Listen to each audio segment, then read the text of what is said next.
Let me ask you this. Do you have a routine?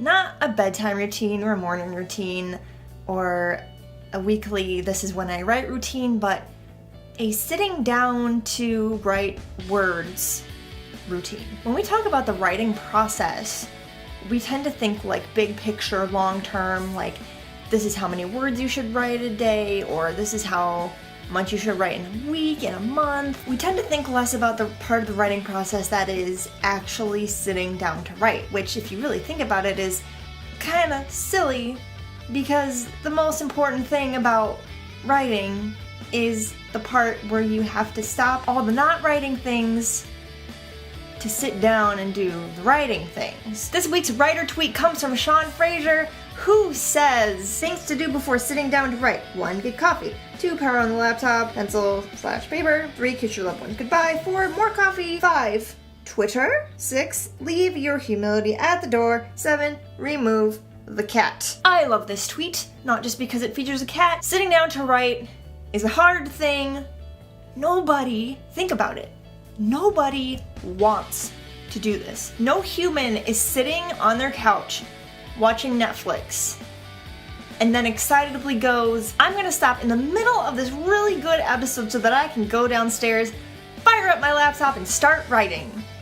I mean, maybe you do that sometimes. There are going to be times where you're going to be really into what you're working on right now, and you're gonna not have a hard time getting started or continuing after you stop or things like that. But I think that is a lot of the time the exception. I'm not here to say that all writing is terrible and it's always hard and it's always going to be challenging and you're never going to enjoy it.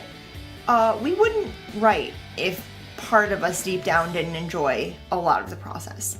It's just really hard, especially for newer writers, to get into the writing flow, to get into their writing space, to create kind of this bubble around themselves, to say like, this is my writing time, nothing else can happen in this space or during this hour or whatever it might be. That's a hard thing to do, but setting a routine for yourself, such as getting coffee, saying bye-bye to Kitty, those things can really help you get more writing done, especially on the days where you really just would rather do everything else. It could be as simple as sitting down in your chair and spinning around once. It seems really silly, but maybe if you do that every time you're sitting down specifically to work on your novel, for example, your brain will kind of click into writing mode whenever you spin around once. Our brains are weird, but they kind of respond to things like that. So if that kind of thing, 1 or 2 things, works for you every time, who cares how weird it is? Just do it and maybe it'll work. Honestly, if you are struggling to get writing done, like I have been the last couple months, you're gonna willingly, hopefully, try anything to get more writing done whenever you can. One tiny little change to your routine, or even establishing a small routine at all, can change everything.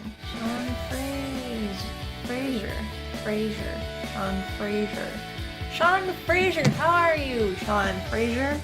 Why is your name so hard to say, Sean Frazier? Sean R. Frazier. Frazier? That sounds very Chicago of me. Frazier.